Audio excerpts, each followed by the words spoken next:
هي الناس بتشتري ليه؟ دوافع الناس كتير للشراء، بس أنا هقولك على أكتر 5 دوافع الناس بتشتري عشان. أول دافع وهو الاحتياج.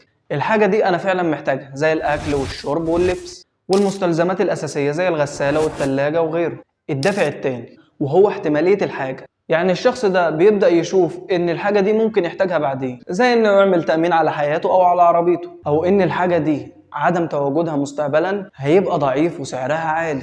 الدافع التالت وهو الندرة والتميز، زي مثلا اللي بيشتري لامبورجيني أو ساعة رولكس أو آيفون، بيبص للمنتج ده من اتجاه إنه متميز عن غيره.